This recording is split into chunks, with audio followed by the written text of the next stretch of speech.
আসসালামু আলাইকুম। সম্মানিত দর্শক, ৫ই আগস্টের পর থেকেই আমরা কিন্তু মোটামুটি বুঝতেছিলাম যে ছাত্রলীগের মধ্যে যে সমস্ত ছাত্র শিবির ঢুকেছিল তারা আন্ডারগ্রাউন্ড রাজনীতি করছে। হয়তোবা ৫ই আগস্টের আগে ছাত্রলীগের নামে যে ধরনের অভিযোগগুলো ভেসে বেড়াচ্ছিল, আমরা ভাবছিলাম যে সেই অভিযোগের সাথে এই মুখোশধারী রাজনীতি যারা করছেন ছাত্র শিবির, তারা অনেকাংশে হয়তোবা জড়িত অথবা তারা সহযোগিতা করছেন।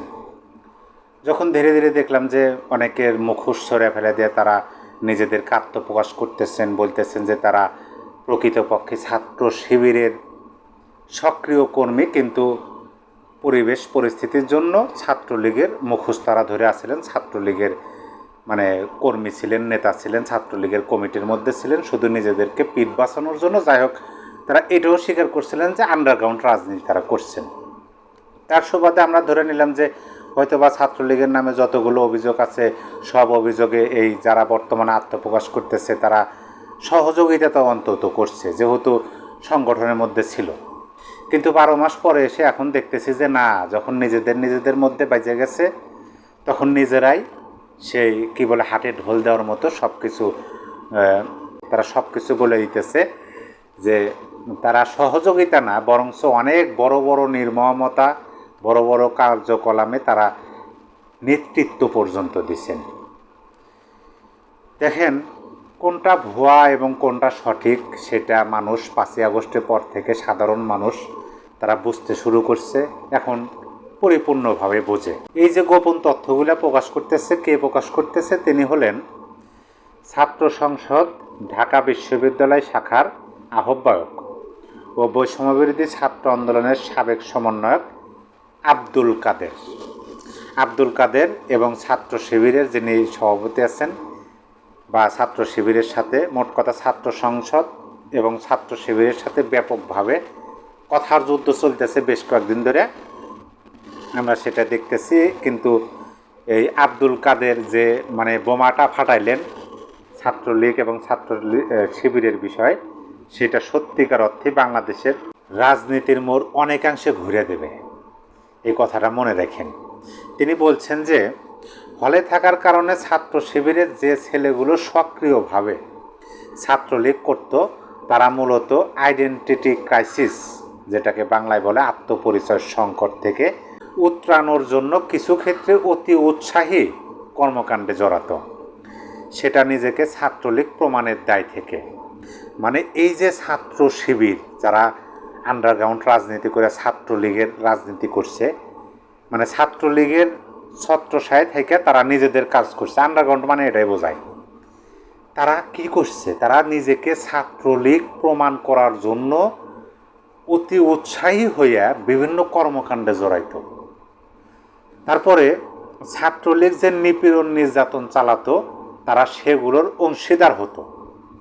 প্রথমে তিনি এই কথা বলতেছেন যে ছাত্রলীগ প্রমাণ করার জন্য তারা অতি উৎসাহী কর্মকাণ্ডে জড়াইতো। তারপরে তিনি বলতেছেন ছাত্রলীগ যে নির্যাতন চালাতো তারা সেগুলোর অংশীদার হতো, লীগেরই কালচারই চর্চা করত, লীগেরই কালচার তারা চর্চা করত। এই বিষয়টা আমি একটু পরে কথা বলি, লীগেরই কালচার। তার আগে জনাব আব্দুল কাদের সাহেব একটা বাস্তব উদাহরণ দিচ্ছেন। তার আমলে, তিনি যখন ঢাকা বিশ্ববিদ্যালয়ে, অর্থাৎ আওয়ামী লীগ ক্ষমতায় থাকার আমলে একজন শিক্ষার্থীকে সারা রাত ধরে নির্যাতন করা হয় নির্মমভাবে, সেই একটা ঘটনা তিনি বলছেন। তার আগে তিনি ছোট্ট করে আরেকটা লাইন বলছেন যে শিবির করে আসা ছেলেরা নিজেকে ছাত্রলীগ প্রমাণ করার জন্য উগ্রবাদী। এইটা কিন্তু খুব গুরুত্বপূর্ণ যে যারা শিবির থেকে ছাত্রলীগে গেছিল তারা নিজেকে ছাত্রলীগ প্রমাণ করার জন্য উগ্রবাদী ছিল। উগ্রবাদী জানেন তো। যাই হোক, উদাহরণটায় আসি। আব্দুল কাদের ফেসবুক পোস্টে লিখেছেন 2023 সালের 22শে জানুয়ারি রাতে, ইনি এখানে কিন্তু তারিখ উল্লেখ করলেন, দেখেন তারিখ 2023 সালের 22শে জানুয়ারি রাতে বিজয় 71 হলের, এখানে হলের নামও উচ্চারণ, এখানে মিথ্যার কোনো আশ্রয় নেই, দিন, ক্ষণ, সময়, তারিখ, কোন জায়গায়, স্থান সবই 2023 সালের 22শে জানুয়ারি রাতে বিজয় 71 হলের শাহরিয়াত নামের 2019-20 সেশনের শিক্ষাবর্ষের এক শিক্ষার্থীকে রাতভর মারধর করেন ছাত্রলীগের নেতাকর্মীরা।